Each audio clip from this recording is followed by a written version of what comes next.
ഓങ്കാര രൂപ പ്രണവ സ്വരൂപ ശങ്കര പാർവതി പുത്രകുമാര നിൻകഴൽ ധ്യാനിച്ചു നിത്യം ഭജിക്കുന്ന എങ്കഴൽ കനിയണേ ദേവസൈന്യാധിപ ആദികൾ വ്യാധികൾ തോൽവികളൊക്കെ ആണ്ടവ നീക്കിട്ടരുളുക വേണം ആശ്വാസമേകി അനുഗ്രഹിച്ചിടുവാൻ ആറുമുഖായിവനാരുമില്ലോർക്കുക ജന്മവാസന കൊണ്ടു ഞാൻ ചെയ്തുള്ള ലജ്ജാകരമായ കുറ്റങ്ങളൊക്കെയും ഉജ്ജ്വല വേലായുധത്താൽ ഹനിച്ചു നീ ഈ ജന്മസാഫല്യമേകിയരുളണേ മാറുന്ന ദേഹത്തിനുള്ളിലെ മോഹങ്ങൾ പേറി നടക്കുന്ന പോഷ്കനാമെന്നെ നീ ഏറിയ കാലം ഈ മോഹാഗ്നികുണ്ഡത്തിൽ നീറാതെ രക്ഷിച്ചു കൊള്ളുക വേണം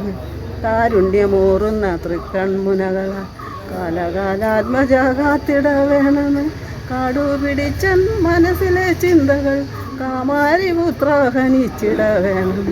ഉള്ളിൻ്റെ ഉള്ളിൽ നീ തൃക്കരവേലുമായി കള്ളമില്ലാത്ത പൂപ്പുഞ്ചിരി ചിന്തുമായി പള്ളൊഴിച്ചെൻ്റെ മനസ്സിൻ്റെ കന്മഷം വള്ളി മണാളനെ സംഹരിച്ചിടണേ വള്ളി മണാളനെ സംഹരിച്ചിടണേ